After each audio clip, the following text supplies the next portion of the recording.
jokes. I'll do some jokes. Yeah, do some jokes. Look at the camera. Do some jokes. Oh, right now? Yeah, you can't put a personal shot like that. Hold on, I'm gonna think of something that actually happened at work the other day. You know? Okay, yeah, so I started a new job, and one of my coworkers made me feel very at ease because she suddenly started talking about how a man's been creeping up on her at night and peeking through her window, and now it's progressed to actually jacking his dick, as she said, very loudly in our department. Again, it made me feel very at home. I knew I'm not getting fired for the shit I'm going to say today. Well, anyways, thing led on to thing. I'm trying to do a job. I'm doing a little bit too fast. And she told me, like, you really need to be milking it. And I told her, no, that's what neighbors are for. Wop, wop, I was wondering how it would be if I asked if I could bring a little laundry over tomorrow. Because I just moved. And I don't know if I have a roll of quarters. I think he's serious. Taking the opportunity, while I've already got you laughing and in good spirits. Some things do have skid marks that might skid mark the side of the wash basin. Ew. I'm sorry, but it'll be a spiral. So. This is Brian Whipple, ladies and gentlemen. Artist and comedian, all bundled up into what? Looking forward to tomorrow night. That's right. Walk, walk, walk, walk. Goodbye, everybody. Say bye, Brian. Bye-bye, Brian. Okay.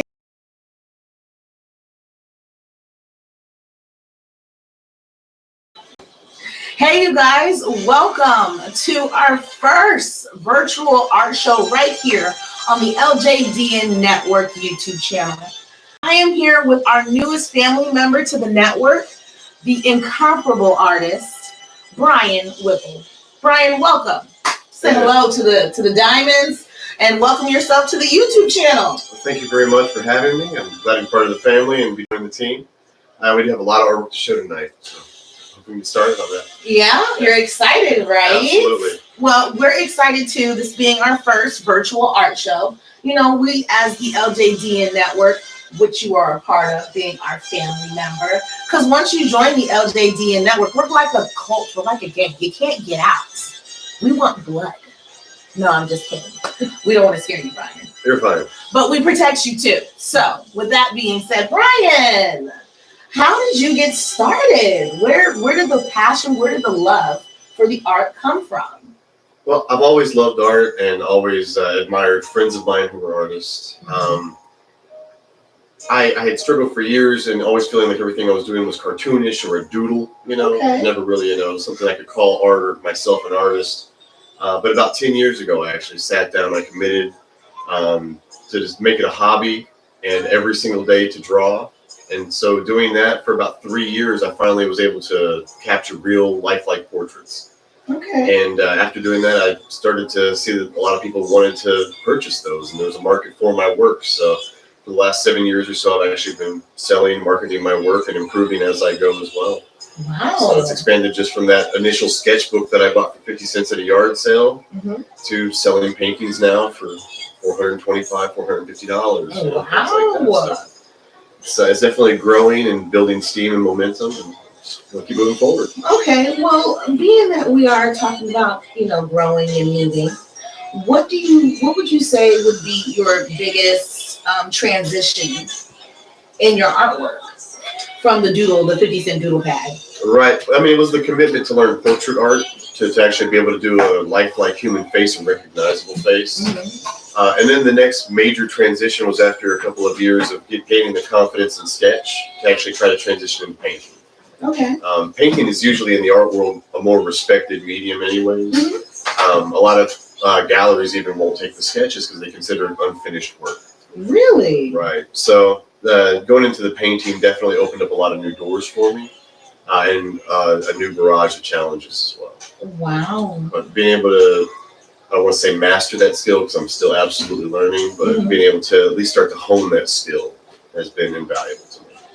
Okay. Well, what would you say would be the most pleasurable part of your artistic, process?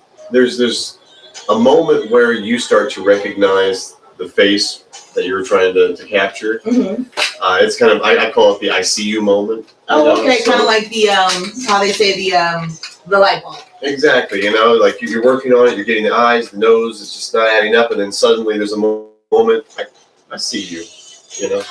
And it's just, you know that from that point forward, you're going to be in the zone. Like everything's going to kind of fall into place. It's just going to flow. You've basically hit the pinnacle now. Everything's down. Okay. You know? But it's reaching that I see you moment. That's the real struggle at the beginning of any piece. Really? Yeah, for me at least. Okay. I mean, every artist is different. You know, like Erykah Badu says, I'm an artist and I'm sensitive about my shit. Excuse me, me too. But yes, and outside of your process, what would you say would be your most favorite part about the artwork that you do outside of the aha moment? Outside the aha moment, it would probably be some of the commission work that I do for people. A lot of it's posthumous, so it's people and pets that have passed. Oh wow! A lot of times it'll be a compilation image where it's some members of family that have passed away and some that are still living and trying to put them together. A lot of times in portraits where they have no existing photo of the family together. Wow. And whenever you can do that and you send it to the person and you get back the response that they love it or that they've cried over it or something like that, it's very powerful. And I've had several moments like that, and it's a pleasure and a privilege really to have that. I would agree for you to have the eye to give, you know, the vision back to somebody that doesn't have it anymore. You know, that's definitely a blessing.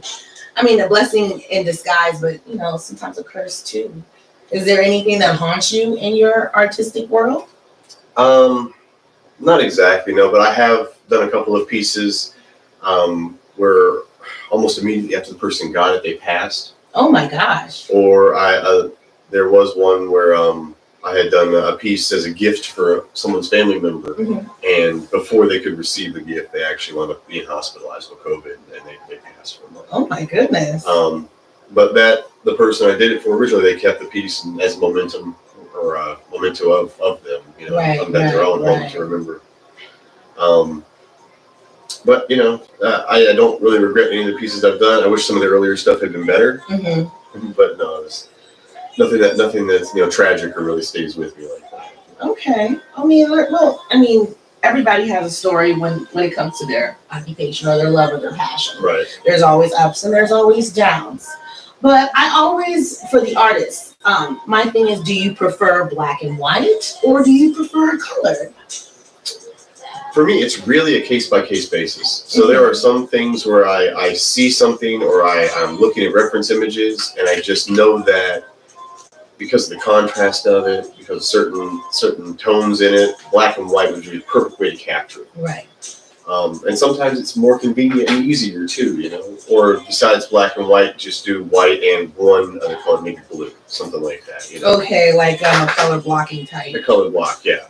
Type situation. Or being able to do full color, especially, you know, full color with realistic flesh tones, things like that, though, that's another level.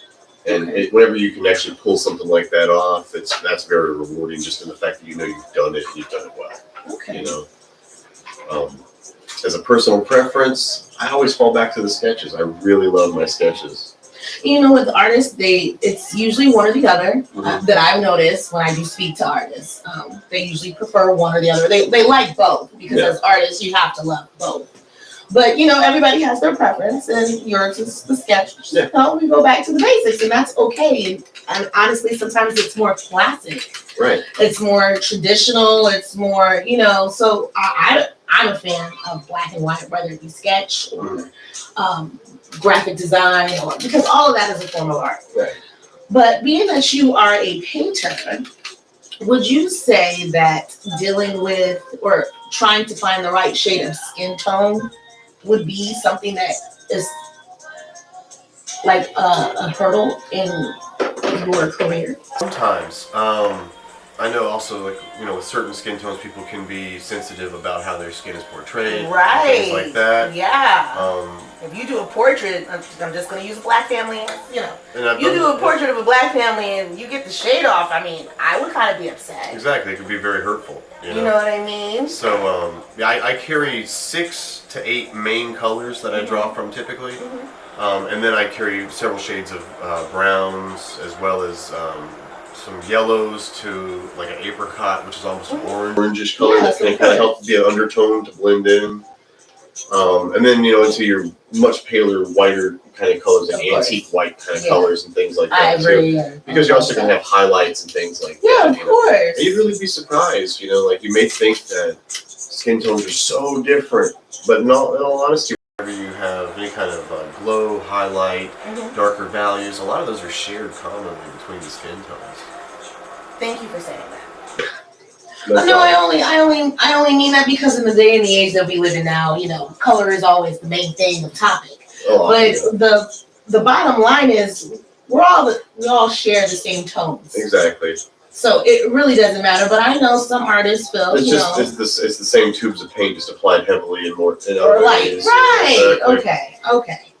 So with that being said, what type of journey are we gonna take our viewers on today? Well, what I was hoping to do maybe was to start with some of the earlier stuff, the things that I may be more critical of, being than what I started out with. But at least in that way, we can show a transition of ability and quality level maybe over the years. Not to detract fully from the earlier stuff that I've done, like some of it I think is pretty awesome. Right. But I know that in recent years especially, I've really started to tackle some of the hurdles and to have a better understanding and to be a lot more confident in what I'm producing. Okay. So. Well, without further ado, let's take a cheers. All right. To our art show. All right. And we'll begin momentarily. See you guys in a minute.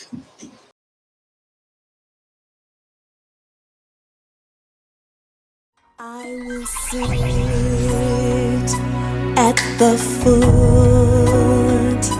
of the cross where your love came flowing down. I will sit. Your sketches here. So this is the incomparable Bob Ross, the very even-tempered landscape artist from PBS, who we all know and love from our childhood and sick days, stuck at home in the rain. I really love this one. It's actually got him coming out of the TV screen so that he can paint the painting, which I just think's awesome. It's nice imagery, and it really makes you feel like he's a part of your life. This is the original sketch itself. I've sold several prints of this. My first international sale actually was to Ontario, Canada, of this print. The original is available. Typically for these, I try to ask about $250 because of the level of detail in it. And who is this? Bob Ross. Bob Ross? Who's Bob Ross? He was from The Joy of Painting, which was a PBS program, in which he would very calmly paint landscapes, telling you to paint in happy little trees and enjoy your happy little mistakes. Okay. All right. We'll call this one number one if you want. All right. We'll call this number one. Now, also, if you want to, at any point here, you can, in the comments section, tell us if you think this would be a piece worthy of displaying in a new gallery that I'm going to be showing in as well. I need to pick 15 pieces from my entire body of work. So if you guys want to be the ones that help me to choose those, if there's any number that I call out or corresponding celebrity or face that you recognize, you want to go ahead and just type their name or the number into the comments. I really appreciate that and helping me make up my mind. Any pieces that don't sell tonight that are still available will be framed up and put in that gallery starting next week, more than likely. Thank you very much for helping participate with that. That's nice. Yeah. Actually, if we turn that one over, we can actually show a second sketch. It's on the back part of that archival page. This one actually has a funny story behind it. Whenever I found the reference image for it, I was like, I want to do a nice James Dean portrait. What wound up happening, though, was I grabbed the selfie taken by some Czechoslovakian model and drew his portrait thinking it was James Dean, was quickly corrected by somebody on social media. So I just call this one cool because I really like the way the guy looks. And the portrait came out really, really well. But if you're like me and thought for a moment that was James Dean, unfortunately it was not. I do love that one though. We'll call this one number 2, and we'll try to keep up with that as we keep going forward.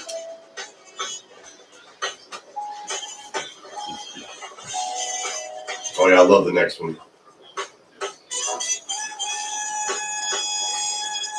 I've always been a huge fan of Alfred Hitchcock, just the stylization of his films, the little twist that predate M. Night Shyamalan's reign.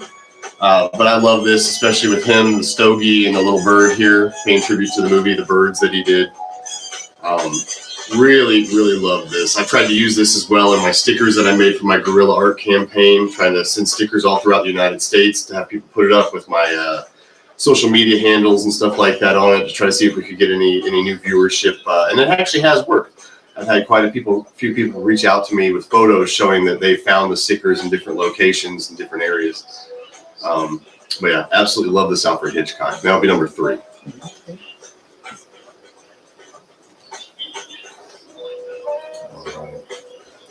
Another Hollywood icon, Jack Nicholson. Another stogie, and this time blowing a smoke ring. I love it. He's got his attitude. He's got the spiked hair.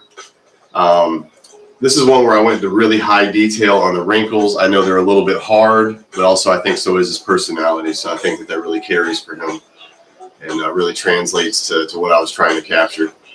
And we will call that one number 4.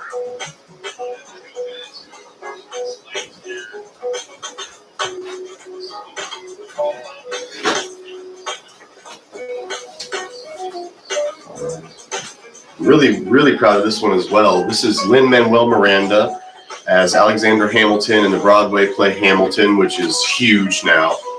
I actually reached out to Lin and sent a copy of a print to his Broadway address, and he signed it for me and sent it back. So I actually have a signed print of my work at home, signed by Lin-Manuel Miranda, wishing me luck. And that was completely unexpected and amazing. He is great and really pays attention to the fans. So if anybody else out there really loves Hamilton and wants to write him a note, I advise you do it. And we're going to call that number 5, correct? All right, 5.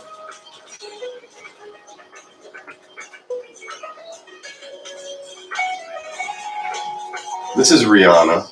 She bad as hell. I love her. I think this is the movie Valerian, I believe is how it's pronounced. She does a dance number in it. Very seductive. I just saw it. I knew that was something I had to draw. Just very gorgeous in all aspects. And I hope I've captured at least some small portion of that. And that would be number 6.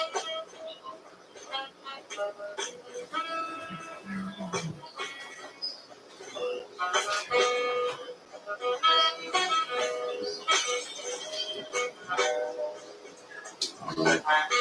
This is Beyonce Knowles Carter.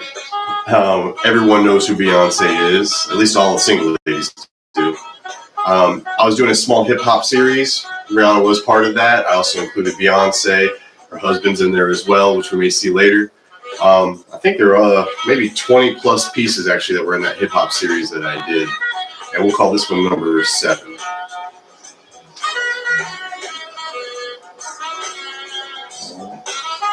And of course, the king of reggae, separate from that hip hop collection, but Bob Marley. I actually did this one for a friend of mine as a commission. She actually passed away last year. She'd been struggling with cancer since I had known her over the course of about 8 years, I want to say. Unfortunately, she had been one of my earliest patrons and had bought several prints from me and had commissioned at least 2 projects from me as well. So I'm very proud to know that this hung in her home. And she was Jamaican, and it really meant something to her. So, that piece is still very special to me. And having lost her last year, it's nice to still have that one around. We'll call that number 8. Would we like to move on maybe to some of the smaller canvases?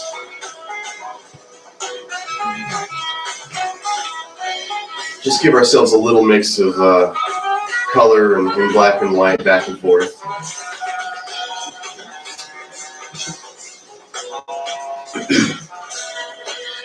We can actually do these one-on-one. This was my first attempt at Keanu Reeves. It was from John Wick. I really liked the way that the coloring worked and everything, especially like off the suit. Because in the scene, he's in this really neon light lit fight scene, I'm not 100% happy with exactly how I captured the face. I have attempted him since then and done a better job. But it was a really cool image to me. I tried a lot of new things with it. So I've always had that hanging on my wall. And we'll call that one number 9.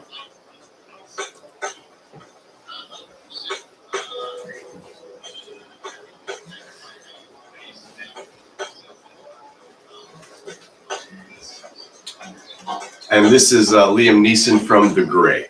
This is one of those final scenes where he's about to have a fist fight with liquor bottles broken and taped to his fist with a pack of timber wolves who have eaten all of his friends already. I love this, the attitude of it, the man's last stand battle against nature. It's an epic movie, and it was an epic scene. I had to capture it. So this is a small 8x10 acrylic painting on canvas, as was the previous one of the John Wood character. And we will call this number 10, correct?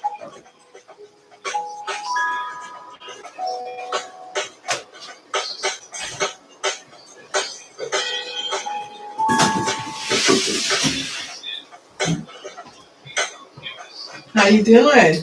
Doing very well, very well. Yeah. You know, I made all this art, so it's the one thing I can actually speak confidently about. Uh-huh. And I'm happy to do so. Now, if we want, we can actually, I would think it's a good idea to maybe show it and start stacking them right here, so we can keep them on display for a little, and not as many trips back and forth. This is my attempt at Hugh Jackman as Barnum in the Greatest Showman. It's P.T. Barnum. It's a great musical. If you haven't seen it, definitely take the time to. It's fantastic. But I just love this. It has kind of a wonder and like a winter wonderland feeling, although I think it's actually just confetti or ticker tape that's raining down. I really love it, and I actually did this one as a gift for a former, let's call it an ex. And we'll call this number 11. Number 11. All right. There you go. Happy with that. If you want to get the next one for there we go.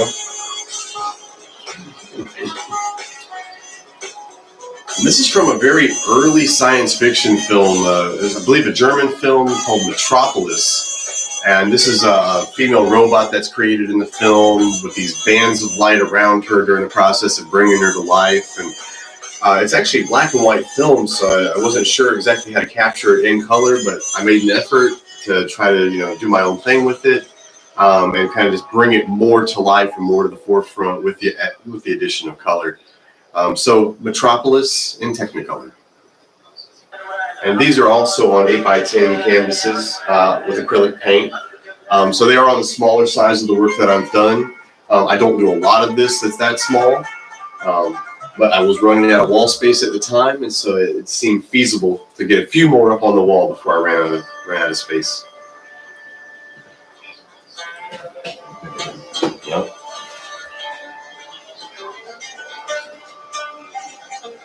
Now this is one that I've actually shared on quite a few classic movie groups and things like that on Facebook, and they have just loved it. It's actually from a movie called Them, and it's one of those that's classic for the early science fiction practical effects, where you have live footage of real ants paired together with live footage of real humans interacting with each other to look like giant monsters from another planet. I just love it, the simplicity of it, and again, it was another image I took from black and white and tried to bring some color to it. So as you'll see, the characters, including the ant, are still in black and white, but I've given it like a red, kind of doomish background as far as the color of the sky. Trying to bring some animosity to it. And just for reference, this is 11, 12, and 13. Thank you very much. I have my shoes on, so I couldn't count past 10. This is one that I really like as well. It's Peter O'Toole in The Man of La Mancha. This was the film adaptation of the Broadway play. This is the moment where he, as Don Quixote, is on his deathbed, and his eyes are filling with tears as he, for the last time, sings The Impossible Dream right before death. It's a beautiful moment in the film, and I only hope that I got, again, some small part of that captured in the image. I see the pain. It's heartbreaking almost if you really look at the eyes and the bloodshot, watery nature of it. Yeah. Yes. And again, this is 11, 12, 13, and 14. Okay. Now this, my French is not existent, but I believe it's Amoureux de Rue. It's supposed to be dream lovers in French. I tried looking that up on Google Translate before I added it to the piece. I actually used Fred Astaire and Ginger Rogers as the dancers for this, but I did it using a series of hand-cut stencils that I made based on an image that I had drawn out by hand of them. So when doing this painting, it was a whole new technique for me, and I wanted just layering up different stencils one on the other to actually get the base colors underneath, and then I went in and was able to paint in the highlights and everything, and using my very best possible cursive. Put in a little bit of text there. So the idea is hopefully to be that they're kind of dancing in space near some kind of astral body. You know, not necessarily the moon as it is, you know, a mint green, but just somewhere out there in forever. And we'll call that number 15. So this is part of my Star Wars series that I've done. We do have Boba Fett here at the bottom. I don't know how well we can see that. Then Darth Vader here in the middle, and a stormtrooper. Anonymous, as all stormtroopers are. These were really fun to do. I tried to do something unique with them, and they brought me a lot of joy. My son and I recently watched the films all the way through together, and he loves them just as much as me. So I know that he loves these pieces and them hanging on the wall in our home just as much as I do. And that's going to be numbers 16, 17, and 18. 16, 17, and 18. I think this one will speak to anybody that's ever wanted to take to the road and leave it all behind. And this is actually Dennis Hopper and Peter Fonda in the classic motorcyclist film Easy Rider. I've always loved the movie. I think it's fantastic. I love the chopper bikes that they're riding and just kind of what it all stands for. Them being part of a counterculture movement, and it being an art film. You know, so I thought it was just one of those perfect things to catch and try to put on paper. So this is one of my better sketches as far as being able to do mechanical stuff, which is very difficult, you know, because you have to have the right sheen, shine, and the shapes have to be true, you know, because if you do have something that's not in alignment, it will show and it will look very wonky. So yeah, definitely a challenge, and something I'm very happy with how that one came out. We'll call that number 19. Number 19. With the chopper. It's okay. And here on the back we have Bogey, Humphrey Bogart. I believe this is in one of his roles as Sam Spade. You know, just that gumshoe detective kind of character that he played so often. I don't remember which film it is, honestly. I don't know if it was a photo from the Maltese Falcon, perhaps. But he is the same person in basically every movie that he's ever been in. So I love this one. I love it with the match burning, lighting the cigarette as he stares at you. Very nice. And we're going to call it number 20. Number 20. All right. I get lost in the moment. I apologize. These are taking me somewhere. The song, you hear the song. I know, right? Yeah. You had a moment there. Yeah, I know. Now, this is the female comedian Melissa McCarthy, who I love, thinks hilarious in the movie Spy, wearing her wonderful, enormous cat t-shirt while she's also sliding through gravel and shooting her gun at the enemy. I think it's fantastic. One I really love. I have tried to reach out to her many times with no response, trying to share this with her because I'm really proud of it. But I hope that somebody else loves it as much as I do. And we'll call this one number 21. Number 21. And this one was originally done as a commission for a customer in Arizona. She just wanted to get prints of it, so I still have the original. But it is from 1950 or 51, I believe, on the waterfront with Marlon Brando. I think it really captures the spirit of the movie and also his stoicness and just distance that he kind of portrays throughout the movie. Just a character with kind of quite a bit of solidarity. And I also made sure that the ship was in the background as part of the original reference image, just because it puts you on the waterfront with him in the film. And that's 22. This is number 22.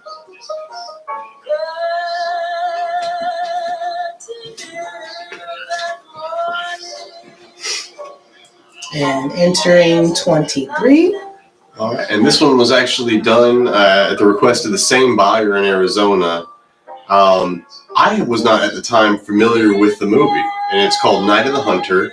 It's Robert Mitchum, who was also in the movie like Cape Fear with Gregory Peck. But I love this, and if you actually can see on the hands here, he's got love and hate tattooed on the knuckles of each hand. He plays a lying, traveling preacher character who is trying to woo, marry, and murder a woman whose husband left a small fortune and stolen money from a bank robbery where he was killed somewhere in their home, perhaps. So he does his very best to try to marry her and then cut her out of the picture as quickly as possible to get to the money. Number 23. Excuse me. Entering number 24. This one is actually current President Joe Biden. I did this based on an InStyle magazine photo that had been taken of him. After having done it, I was actually contacted by somebody that had worked on one of his campaigns in Washington, D.C. She was purchasing prints from me of the bogey that you saw earlier and several prints of this as well, and had me actually personalize the back of them. One set of prints was going to the father and the father-in-law of his son who had passed away, Bo, as a gift for Father's Day, and then the others were actually written to the president himself and gifted to him from Sharon Koros. Wow. Yes, ma'am. Who gave them to him as a Father's Day gift as well. And this was again shortly after the time that his son Bo had passed away from brain cancer. And again, this is number 24. Entering number 25. All right. This is from My Fair Lady. My Fair Lady. Audrey Hepburn as Eliza Doolittle, the Cockney classless wench, I guess, who eventually is elevated by Rex Harrison to seemingly royalty. It's a great classic story that's been redone many, many times, and it's really iconic for the fashion. I mean, these enormous hats and bows and ribbons and things like that are just so flamboyant and over the top. And so I wanted to try to do something that had that in it. I've actually done, I believe, 3 or 4 different Audrey Hepburns over the course of my drawing and painting career. I think this might be my favorite one. It really is because of the wardrobe that she's wearing here. Again, that's number 25. My Fair Lady.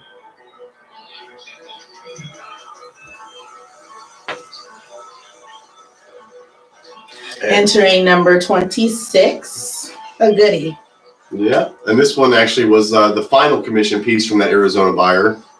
It's Burt Lancaster, and I cannot remember the female lead that was in the movie with him. From Here to Eternity. This is the most familiar and iconic scene from the film. Yeah, just that long, passionate kiss on the beach. I think it speaks for itself.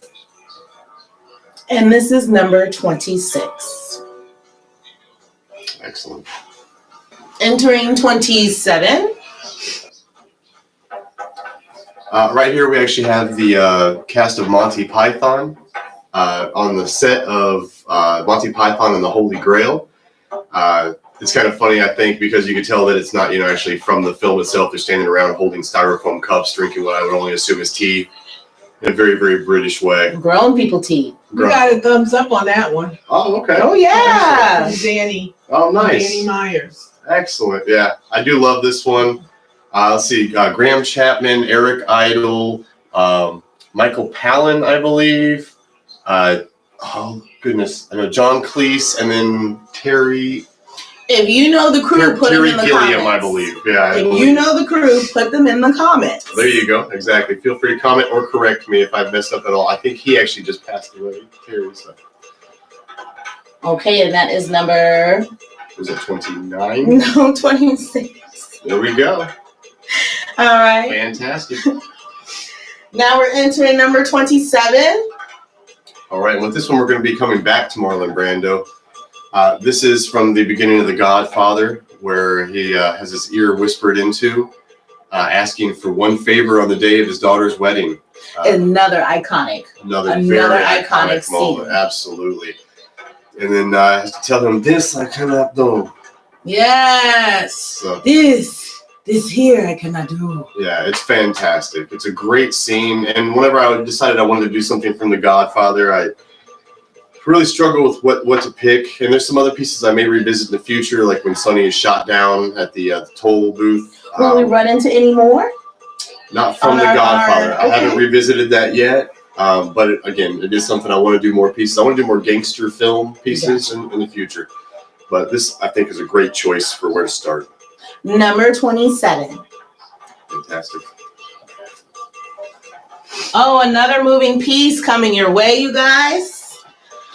A historical moment at that. It is, yeah. This is from 1961 in Louisiana. It's Ruby Bridges, where she was forced to attend integrated school with the president. Well, she wasn't forced to. I was about she to say, got to attend, but she was forced to have to do it with the presence of U.S. Marshals because she needed protection from the people. What can't be seen in this image right here is the wall of hate that she was walking directly into as she was leaving the school that day. There is actually a wonderful biopic that was made about her that's available on Disney Plus that I highly recommend watching as well. If you're not knowledgeable about it or any of the school integrations, educate yourself. Educate yourself. It's absolutely worth it. Absolutely. This is number 28. Coming in at number 29, a goodie of all time. You ain't nothing but a, he's viral right now. Oh, is he? Yeah. He's viral right now. He was born viral, yeah. So Elvis Presley, obviously. I tried to do two of him. I prefer this one, if I'm going to be honest. You'll see the next one next. There's something about this I really like, the longing, just the somberness to it. It may not speak to the version of the king that most people think of, though. But I like it. You get the full pompadour effect, He had amazing hair. Oh, he did. Number 29. Did you just say number 29? No, she's 28. Okay. Coming in at number 30. And here's our second attempt at Elvis. I've actually had more people tell me they like this one better. And it's up to you to decide, as the people who are viewing and enjoying the art themselves. Definitely two different aspects of the same face. Very two different, yeah.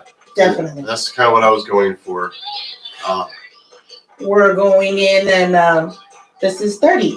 30, absolutely. Okay. Let's see what 31 brings us.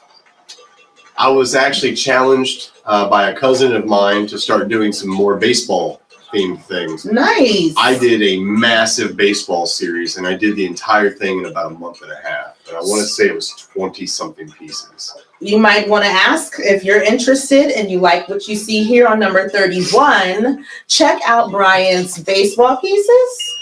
Yeah, actually, if you go on my Etsy page, which has everything too, you can always see that there's drop downs, and I believe one of them is actually baseball. To take a better look. Yeah. To take a better look, check out Brian Whipple's Etsy page and the addresses. I believe it's Brian Whipple or B Whipple Portraits at Etsy. All right, and this is number 31. And that is Jackie Robinson. Again, we have another one out of the baseball series at number 32. Oh, yeah, I think we're going to see most of the series right here going forward. Oh, great. So this is a very young rookie Mickey Mantle, actually, from the New York Yankees. The detail is great, Brian. Beloved New York favorite. Thank you so much. Yeah. One of their all-time great power hitters, home run hitters, and just an absolute legend. Again, you can check out Brian Whipple's baseball series or collection on Etsy at Brian Whipple. Brian Whipple Portraits. Thank you. Etsy.com. At Etsy.com. I'm sure there's some backslashes and things in there, but simply put in my name, Portraits, it'll come. No this problem. Is number 32, and we're going into number 33, continuing our baseball series. And this is Roberto Clemente of the Pittsburgh Pirates. Clemente! Who did actually, die tragically in an aircraft accident, I believe. And this one, I think, was actually commissioned for a print. Someone wanted to purchase a print of it. Because I was already doing the series, I was happy to throw his name into the hat. He was someone I definitely wanted to do as well. I actually have another reference image of him that I've held on to that I want to try to do with him using his baseball bat to kind of stretch out in between innings. So I think I'll revisit him one day down the line too. And that's number 33.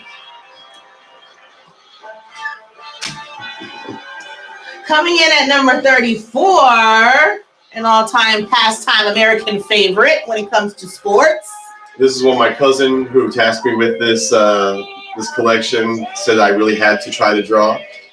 Oh, you definitely caught the passion in this brawl. It is Nolan Ryan beating the brakes off of Robin Ventura. The brakes? Beating the brakes off of him, yeah.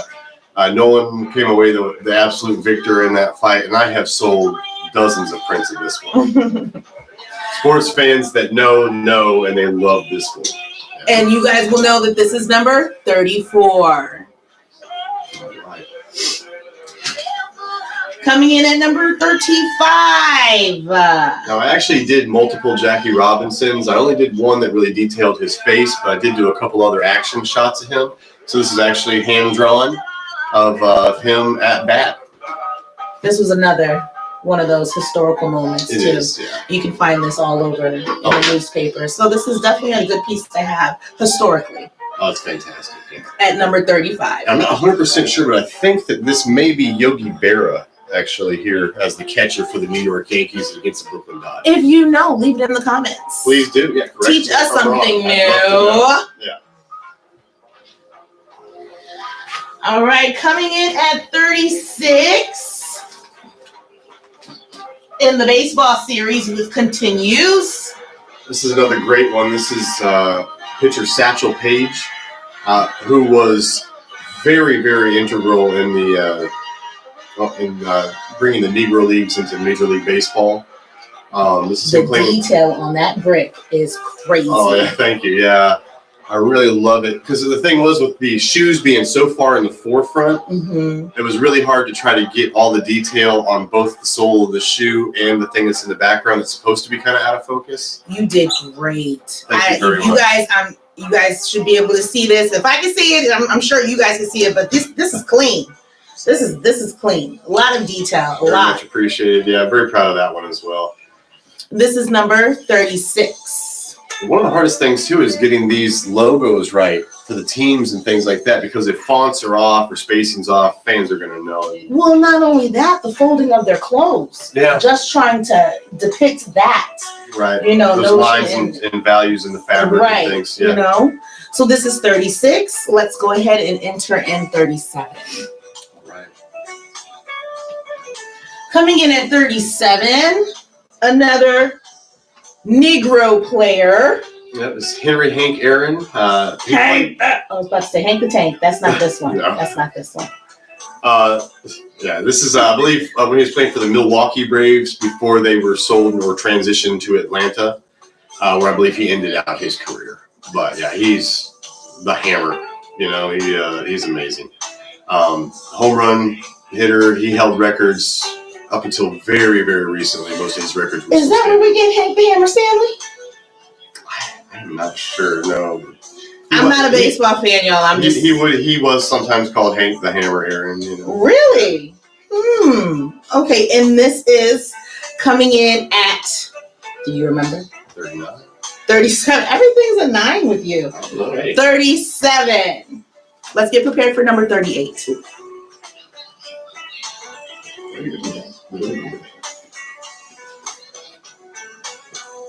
Oh, this is nice. This is nice, Brian. This is a nice one. I likes it. Let's see if they do. Coming in at 38. Let me guess the next one. This is Ted Williams of the Boston Red Sox. Very famous batter. Fought in World War II. Fantastic player. He's probably the most beloved Boston Red Sox of all time, I believe. Correct me in the comments if you like as well. Feel free.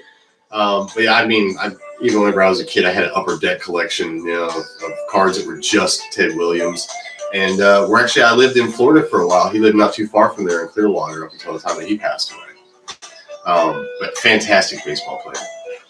Would have loved to be able to see him play. Okay. And then coming in at number 39. Yes. I know now.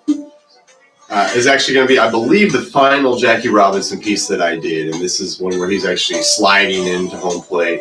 And Look historically, at the detail on that he was dust. safe. So that run counted. You can see his whole leg is just submerged underneath the dust in that slide.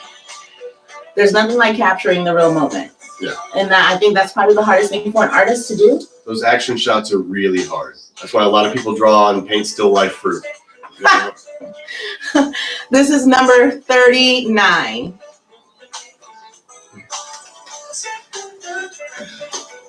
Coming in at number 40, continuing our baseball series. This one actually has kind of an interesting story to it too. If you're familiar with the 61 Asterisk movie or the history of the home run runoffs, you had Roger Maris and Mickey Mantle at the same time trying to compete in the same season to break the home run record. Roger Maris was actually the one to do it famously and hold that record until I believe Mark McGwire, I think, was the one who broke it eventually.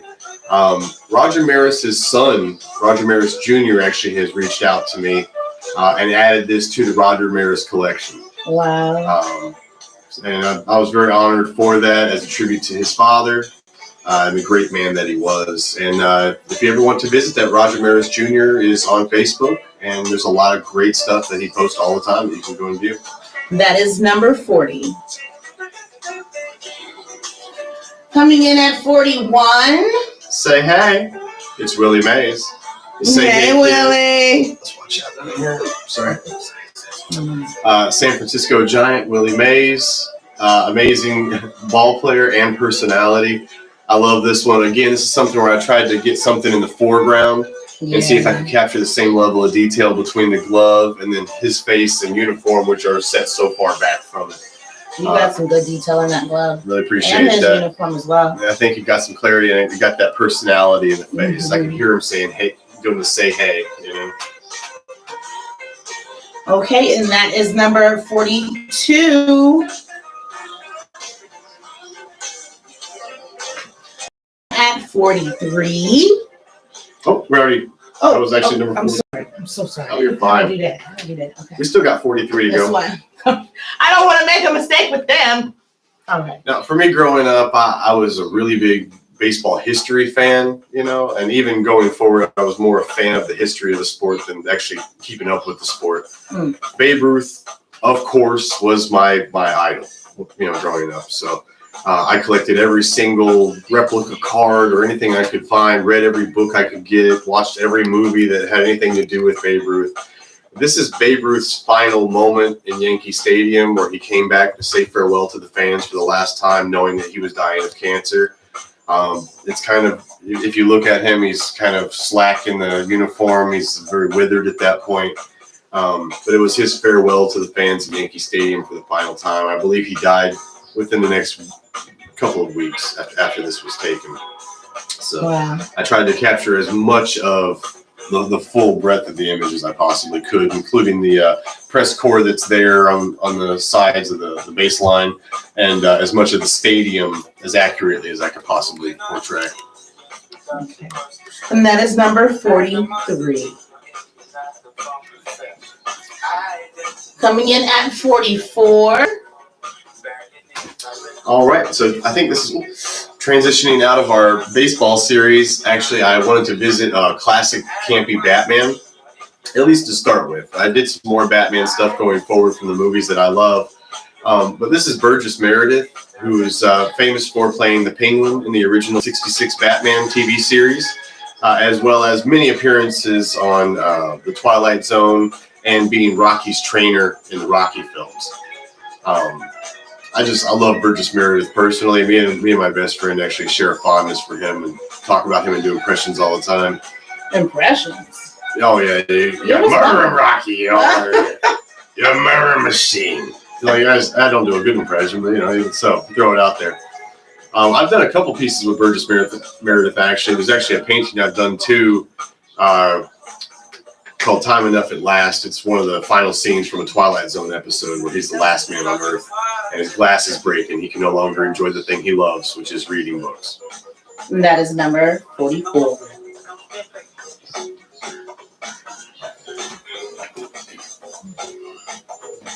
Coming in at number 45, I guess we can call this your movie series or actor series? Well, most of what I do actually is actors. You know, then there's also musicians and some athletes, but primarily it's actors, TV, and movie moments. Okay. So this is your Adam West Batman from that 66 Batman TV series, the same one that Burgess Meredith played the Penguin in. I love this one because it's that transition between Bruce Wayne and Batman as he pulls the cape and cowl on. So I think it's really cool. I was actually able to capture it. And whenever I did this, it was actually right around the time that Adam West passed. So I can't remember if I got it done shortly before or after he passed away. But either way, I was really happy to do it as a tribute to him. And then I actually did do some more Batman stuff. Which we're going to get into next. This is number 44. Number 44. Let's move into number 45. All right, and this was my Batman that I grew up with, Michael Keaton as Batman in the Tim Burton films, both Batman and Batman Returns. For me, Batman Returns was my favorite movie probably growing up. It was one of those that we bootlegged off of ABC one Saturday night when they showed it as the movie of the week and just watched it over and over and over until the tape almost popped. I think my dad still has that VHS tape in the closet somewhere at home. But that is my Batman. And this is number 45. And coming in at number 46. This is one of those movie moments that made me a man. This is Michelle Pfeiffer as Catwoman in Batman Returns, which is incredible. Made you a man. Nah, you know, I was a boy. I watched Batman Returns, and the next day I was a man. But no, I've always loved the costuming for this particular Catwoman because it's haphazardly sewn together. She did it herself after dying. So yeah, it's got that stitch work in it. It's got a very Tim Burton feel. It's cool, you know. So I was trying to do that and see if I could capture all the different light on it just in sketch and all the stitch work and everything like that, keeping the contrast and those dark values in certain parts of it. I love it. I think it came out honestly very sexy. And this is another one where I've actually put this on my stickers, and I mail a lot of my packages out across the world with a sticker of Michelle Pfeiffer licking her palm. Hey, I would love a sticker like that. That's number 46. Let's see what's up for number 47. All right. And from the first Tim Burton Batman film, this is Nicholson as the Joker. An oldie but goodie. Oh, absolutely. Yeah. I love this one.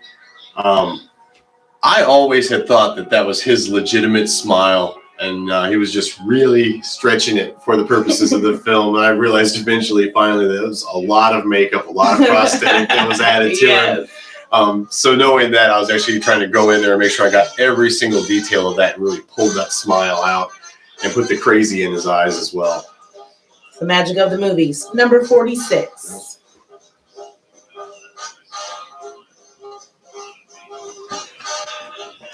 Coming in at number 47, another oldie but goodie.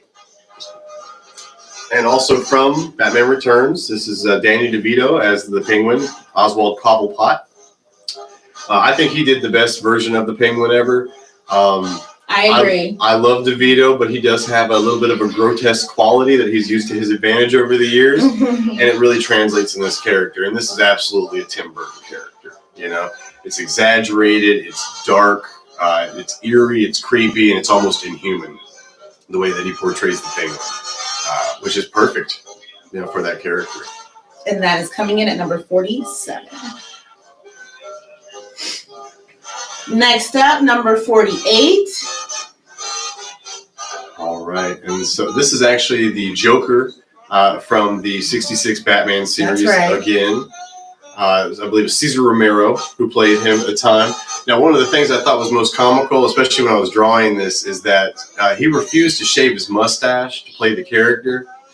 So they would just pancake makeup over his mustache. And if you actually are able to see very closely right here, I've actually drawn it where you can actually see that mustache through the makeup as well, just so that it stays very, very true to his portrayal of the character and refusal to do anything extra to keep the part.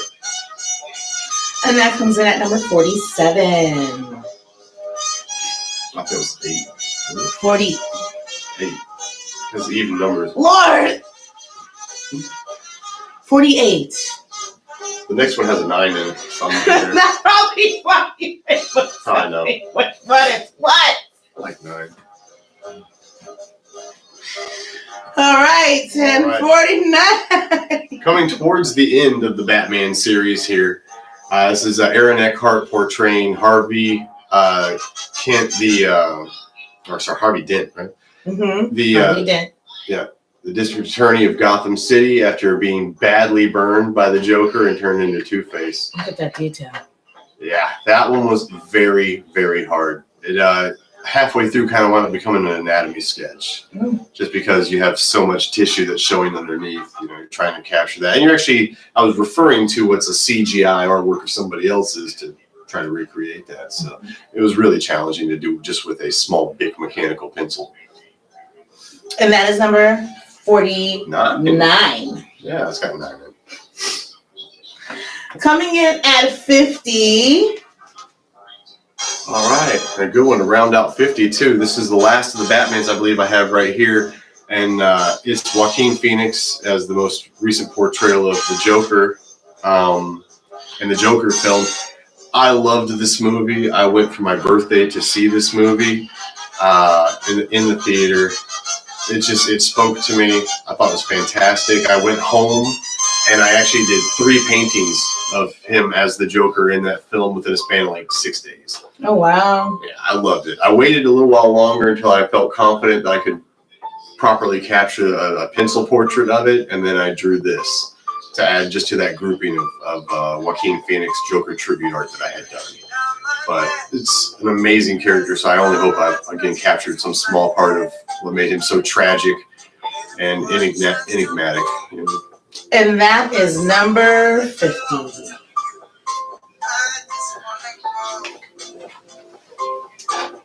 Okay, so at number 50, we are going to take a small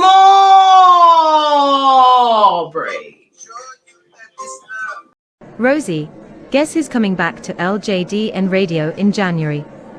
I don't know, Lily. Drink your soup before it gets cold. Come on, just guess. I am so super excited. Can I take a guess? Sure you can. It's Lena. Or should I say La Lena? For you, Heath. Okay, that's enough. Dang, Lily, I made that mistake so long ago. Just let it go. No, and you want to know why? Because I don't like you. You took my commentator's spot on a commercial that I was supposed to do. So I will never forget that. Nobody takes my spot. Really? Okay, whatever, Lily. It was not my call to make.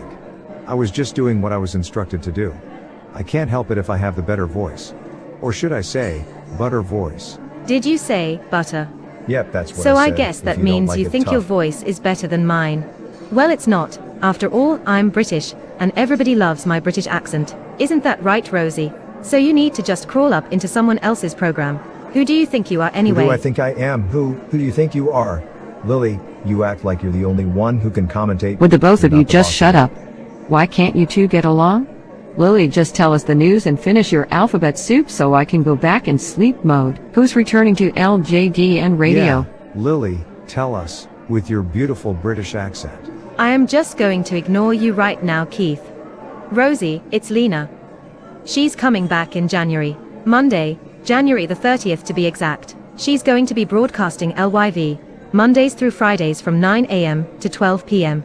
And this time, the Diamond listeners will be able to call the studio on our toll-free line if they live within the U.S. Wow.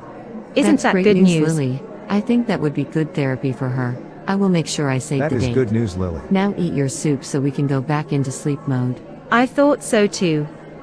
Now about the soup, it's cold anyway and it's missing alphabets. The only alphabets it has in it are X's and O's. We can go to sleep mode, but make sure you wake me up before Monday, January 30th at 9 a.m. to hear LJD and LYV on LJDN Radio with Lena Jones. I don't want to miss that one. Save the date, Diamonds, and if you need more information, you can always visit our website ljdnradio.com.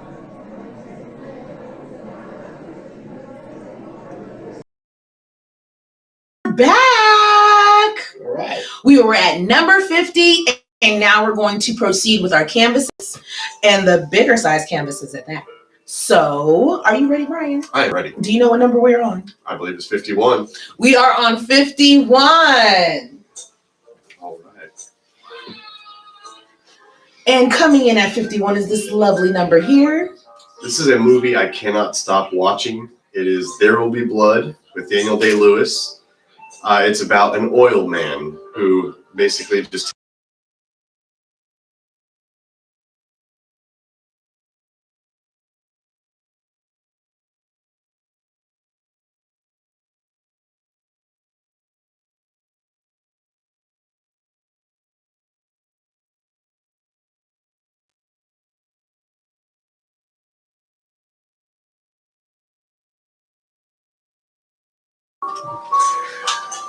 All right, and this is the character Daniel Plainview.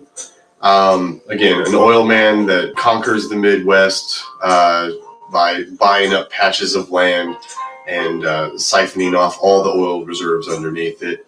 A lot of backhanded dealing, and also notoriously bad father in the movie. But fantastic film. If you haven't watched it, please watch it. Number 51.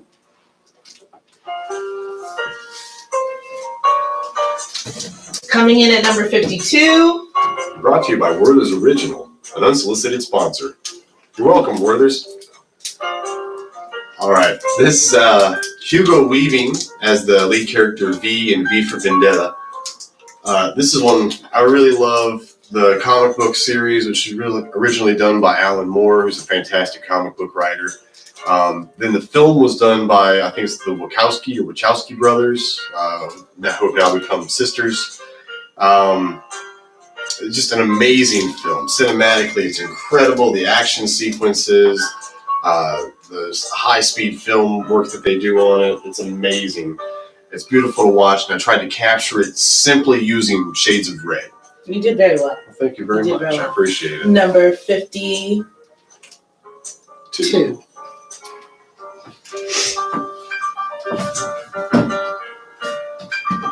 Coming in at number 53. Now, this one I did completely with my dad in mind. He loves the classic sci-fi films. That's pretty. Yeah, this is from The Day the Earth Stood Still. Again, a black and white film that I tried to find some way of transitioning into color. So, The Day the Earth Stood Still in Technicolor. And this is where their visitor first descends from the spacecraft to introduce himself to humanity. This is number 53. Coming in at number 54.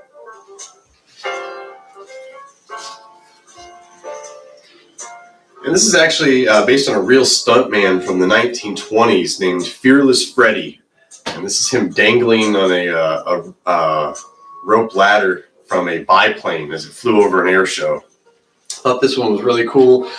I love that he's kind of got the aviator pants, the leather skull cap on, everything like that really dates the piece. And then just the boxy nature of the plane, just to show how incredibly early in aviation history it was and how incredibly dangerous the act was, with so little being known about what they were doing with these new flying contraptions. And this is number 54. True to time. True to time. Coming in at number 56. Ooh. I call this one Portrait of the Photographer. And just, it was a test of different shades in a substitute for different kinds of light. So these pink areas were where in the image that I had referenced, it was just pure white. And then, going out in the values, I used some lavender, and then it was kind of almost a sky blue as the final background color for it, to try to bring those darker, warmer colors maybe forward a little more. And again, that's number 55. Coming in at number 56. Another strong red piece. Oh yeah, I like this one. This is taken from Sin City. It's Kevin, the young serial killer cannibal, as he sits on the porch calmly reading his Bible after having, or just before murdering more people in the movie. Really cool movie. It's all based on Frank Miller's work and his art. So it's neat how in the cinematography of it, they were able to still capture his artwork. So that's one of the reasons I wanted to try to do this piece. Again, doing it like a color block, just choosing shades of red. I think this one in particular was really done with just 2 different shades of red and then some white for the border and for the brightest contrasted parts like the cross and the glasses. And that's coming in at number 56.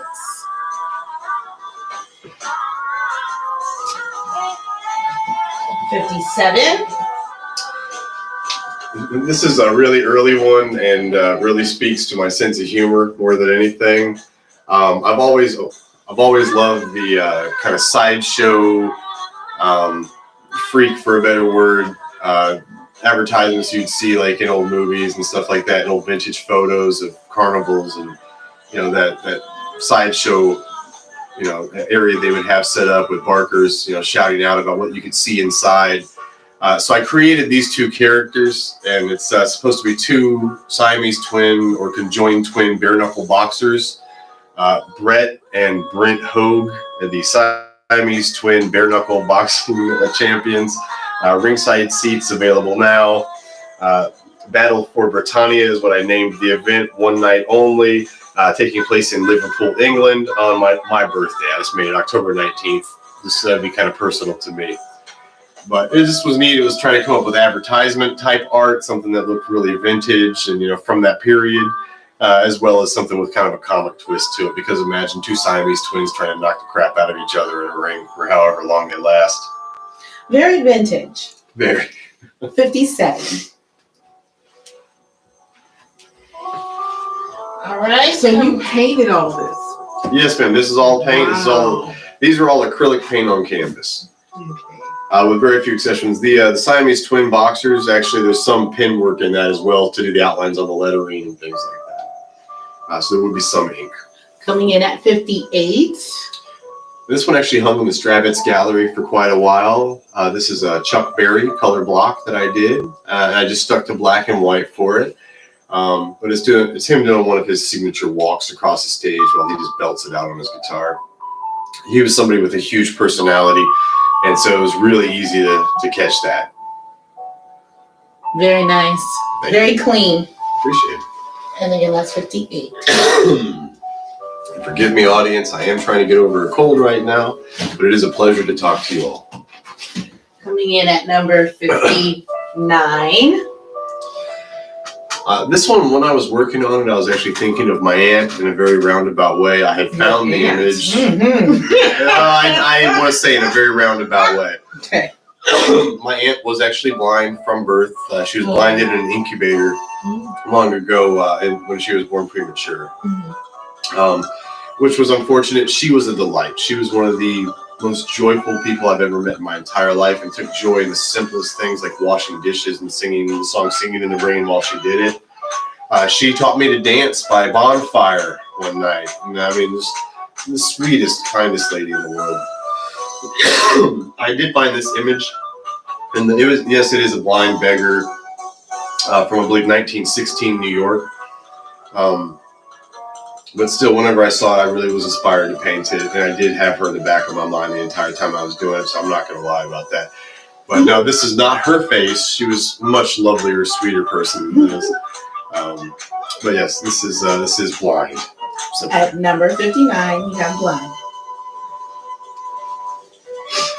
Brian, we haven't even touched everything, and we're on number 60.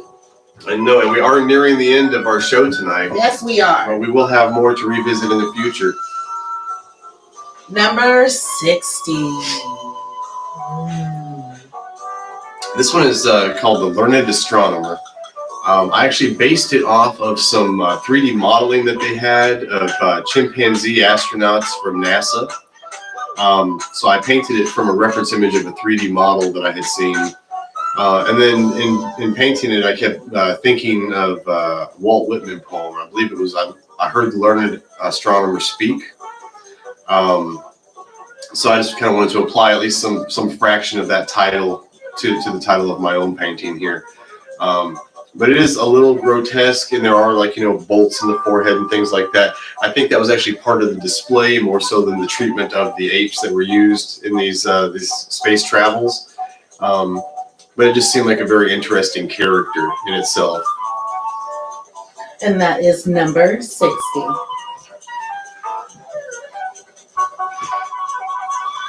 Coming in at 61. Oh, lovely. This is one that I call the trench, and it's taken from a real photo of trench warfare that took place in World War I. You can see that all the soldiers are actually wearing gas masks. They're firing probably across no man's land on the front line somewhere in Europe at the time. And in the background, you can actually see a Red Cross medic caring for one of the soldiers who's probably been injured, maybe even, possibly mustard gas or something like that, or a piece of shrapnel. There's a lot of ambiguousness to it. And there's also, like in the original image, kind of a fog that seemed to be moving through the bottom of the trench. It seemed almost morbid and almost like an omen, kind of the fate of a lot of these guys and soldiers at the time. You definitely caught the reality in this one. Number 61.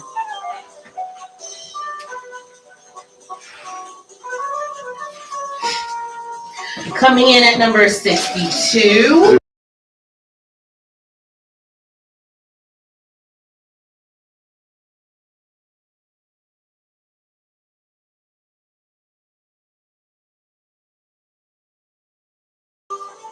All right. And if you've heard in the background here, LJDN Radio has actually been playing jazz for us all night long. So we want to say thank you to them as well for providing the music for us and the soundtrack. And coming in at number 63 with our lovely background music. All right. So this is a complete forgery. Okay, let's get that out of the way now. But, I do love comic books. I had a huge collection at one point. This is Action Comics #1 from 1938, the original cover. I just loved it, and it looked challenging. I had gone to some comic shops and see where other artists had tried to attempt covers of things like Silver Surfer #1 or Batman #1, things like that. And I was like, well, if you're going to go for a forgery of one of these covers, go for the crown jewel, the most valuable comic book in the world, Action Comic #1. It does have Superman picking up a very nice old car over his head while the crowd runs in horror away. And I'm assuming this is probably our driver who has been saved from this fatal accident. And that is number 63. Nice representation of something you like so much. Yeah, it was all done freehand, and it took me about 6 months from start to finish. I just kept walking away from it. Coming in at number 64. All right, I actually mentioned this piece earlier. This was one that I did again thinking of my dad. We used to watch Twilight Zone together. I still watch Twilight Zone all the time, have the whole DVD set. Burgess Meredith is my favorite actor that had showed up, I think, 3, 4, 5 times in the series. And this is Time Enough at Last. This is where his dream of being left alone on the planet to read books in the library. In the Twilight Zone. In the Twilight Zone, yeah, Rod Sterling's Twilight Zone. Yeah, he's finally given this time as represented by this broken clock now. Time is frozen for him. He'll be alone forever. He can read books which he loves, and his glasses fall off and crack, and he is blind forever now and cannot enjoy the one thing, the one joy he has left. So, sad ending to a tragic story, but I think that it actually came out pretty well. And Oh, really good. well, thank you. I had a lot of self-doubt with this one, to be honest, and I've had a lot of positive feedback, and I've actually sold probably about 10 prints of this one already. Wow. So it's actually one of my more successful prints that I've sold. And if you want this print, it's number 63. All right, Brian. We are on the last Mohican of the night. All right. Number 64. Okay. This one's playfully titled Shadow Rap Battle. I actually was watching 8 Mile, and I was doing the hip hop series, and I thought, well, what would be a simpler hip hop kind of rap battle that I could do? So what I did actually was I drew out these 2 different characters in silhouette, and then I connected their feet at the base here through the shadows, basically coming to the same point, so that they could be standing face to face off the canvas here, or it could even be the same person, maybe with like a duality, kind of struggling with their self, battling themselves. Yes, right. So it seems to be that these shadows are being cast in opposite directions near the corner of a room. And I actually was able to do a lot of this after I drew it out by hand. I cut it out with a stencil that I made with a Swiss Army knife and a piece of poster board. Yeah. I was hoping to actually use it in the future for maybe like some graffiti art or something like that with spray painting. It's a skill I'm still working on. I'm not Banksy yet. So I did hold on to the stencil though, so hopefully it's something I can revisit in the future and use in another project. All right. And that is number 64, you guys. And there is so much more to go. We're gonna have to do this again, Brian. Yes, we're going to have to do it again. And for all these lovely pieces that you have seen today, please visit Brian Whipple Portraits at Etsy.com. Yes? Yes, ma'am. And of course, as always, make sure you like, subscribe, and follow to the LJDN YouTube channel. Make sure you follow us on IG, Facebook, Instagram, IG, Facebook, Pinterest, and all the other social media platforms. Again, this is your girl Mahogany Fawn with the incomparable artist, Brian Whipple. Now, Brian, any last words? I really appreciate you guys having me out tonight to be able to put on this show. I do hope that we can do another one. And what you've seen tonight is really a drop in the bucket. It's just a fraction of what I even have off camera here. The river runs deep. There are 4.5 more portfolios full of original work that we didn't even get to show tonight. And just 64 within an hour and a half, so you can only imagine. And thank you for everyone that's joined us tonight and tuned in, friends and family that have been a constant support to me and encouragement throughout. And again, feel free to message me directly if there's any issues with not being able to respond in our chat. We were informed that there was something problematic with that. So if you weren't able to make comments trying to hack us. Yeah, if you weren't able to make comments there, then please go ahead and direct them directly to me if you'd like. And I can respond to any requests or anything you'd like to know. Thank you again. Thank you guys, and good night. Good night.